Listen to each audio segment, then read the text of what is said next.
This is the syllabus of Unit 2. So in the last lecture, we have seen that this is the wave equation, which cannot satisfy a few experimental results. Therefore, we need to represent wave by a complex function like this, where I equal to under root of -1 is a complex number. So these are the forms of wave functions in which one can express the complex wave function. Here omega is the angular frequency and k is the propagation constant.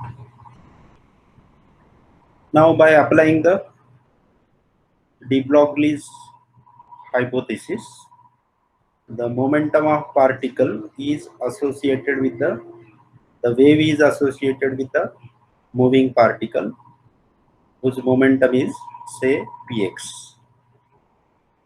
We are considering the particle moving in x direction.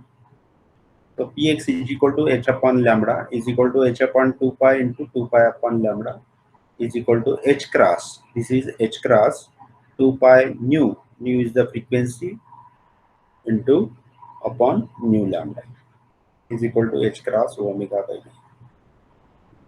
Therefore, px upon h cross is equal to omega by v.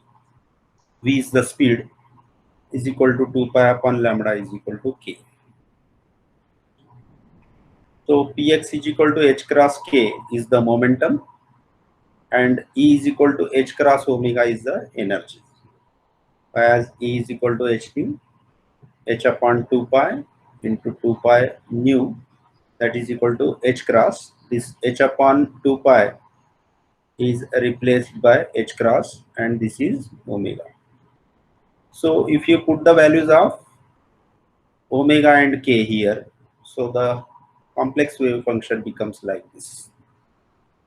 And this is the another form of complex wave function. Okay. Now,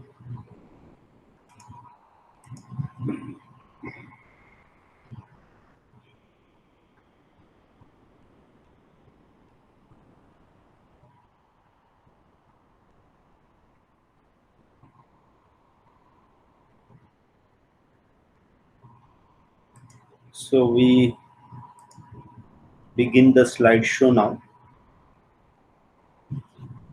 We have already seen this. Okay. These are the forms of wave equations, wave function.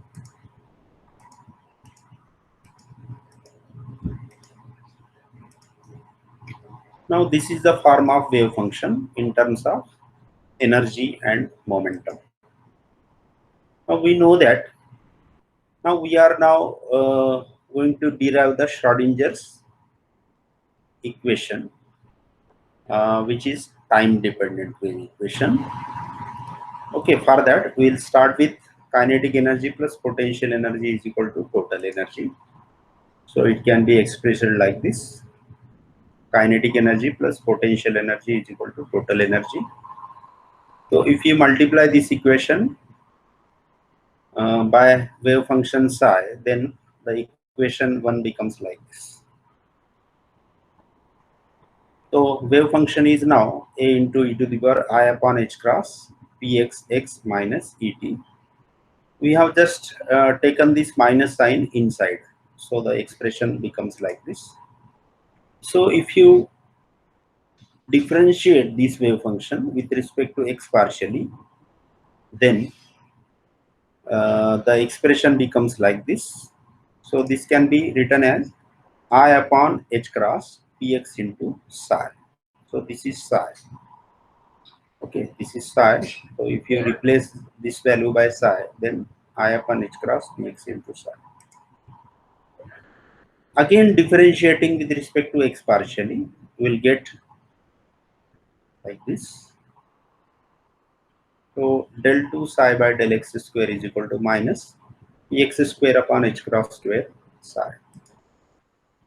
That is equal to px square psi is equal to minus h cross square del square psi by del x square. Say equation number A. If you differentiate this wave function with respect to t, time t partially, then we will get the expression like this. Say therefore E psi is equal to minus h cross upon I del psi by del t. Okay, this is the equation B. Putting A and B in equation 1. So this is px square psi and E psi. If we put these values in equation number, say this equation, okay, so that becomes equal to this much. So this is the Schrodinger's time dependent wave equation. Okay, now so this is the Schrodinger's time dependent wave equation, one dimensional wave equation. Now this can be expressed as like this. If you want to express this in three-dimensional wave equation, then del square by del x square plus del square by del y square plus del square by del z square is incorporated in the equation, and that becomes equal to this much. So this del square operator is in place of this. Okay, so this is the three-dimensional time dependent wave equation. So if you multiply and divide by I here, so I into I becomes minus 1, minus minus cancel, so expression finally. So this is the Schrodinger's three-dimensional time dependent wave equation. Schrodinger's time independent wave equation, we are now going to solve it. So this is the Schrodinger's time independent wave equation. The proof is very simple. For that, we will start with the Schrodinger's time independent wave equation. For simplicity, we have taken the one-dimensional wave equation only. So this wave function, which is function of x and t, space coordinate and time coordinate, can be expressed as the product of two functions. One is the function of x only and the second is function of time only. So psi can be expressed as a function of u and f. So these two functions are independent of each other.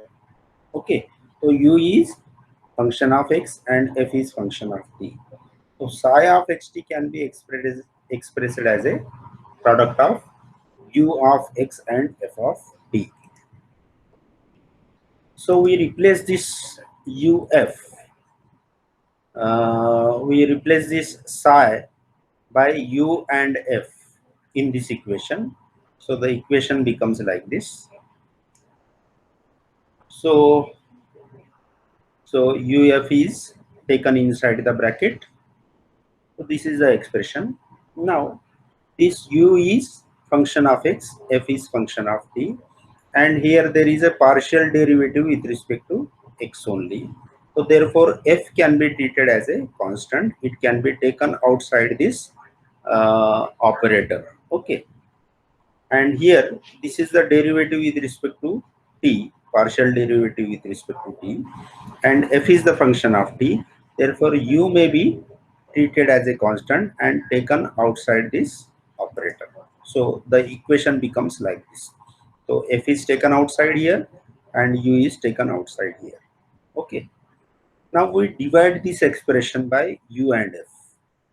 So if you divide the entire expression by u and f, then the expression becomes, if you divide this by u and f, then ff cancels, u remains only, this uf cancels, and here if you divide this expression by uf, uu cancels and f remains there. So expression becomes like this. Now on left hand side, there is no function like say f.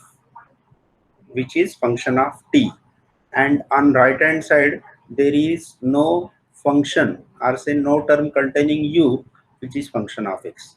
So that means this total left hand side is independent of t and total right hand side is independent of x. So therefore and both are equal, therefore both are independently must be a constant. So there must be a constant e. So now we are solving the time independent equation. So therefore we take the left hand side only. Okay, so left hand side is equal to this much. Okay, if you rearrange this is the expression. Okay, that means you multiply this expression by u, expression becomes like this. Again rearranging, you will get this type of equation. So this is the Schrodinger's time independent wave equation. Now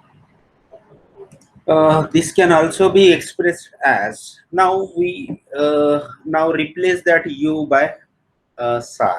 So the time independent wave equation becomes like this, and we can express this in three-dimensional wave equation also. So see, this is the final Schrodinger's time independent wave equation. Schrodinger's time independent wave equation. This is one-dimensional wave equation. For three-dimensional wave equation, this del square by del x square must be replaced by del square by del x square plus del square by del y square plus del square by del z square, which is nothing but the del square. So del square psi plus 2m upon h cross square e minus v psi equal to 0 is the three-dimensional equation. Let us now see the physical significance of psi. So what is psi? Psi is a complex function, as we have seen. So complex function has no real entity, real quantity. So it cannot represent any physical quantity. Okay, as I said, so Max Born has given the physical interpretation of psi. But psi is a complex number. As I said, psi is a complex number. It can be any complex number can be expressed as a plus ib, where I is a complex quantity under root of -1. So is a complex quantity has no physical meaning. But if you take the complex conjugate, so what is complex conjugate? If psi is equal to a plus ib, then its complex conjugate will be a minus ib. So psi into psi star, which is the complex conjugate of psi, becomes equal to, now multiplication of these two terms is a real quantity containing no term like say I. So this is the real quantity.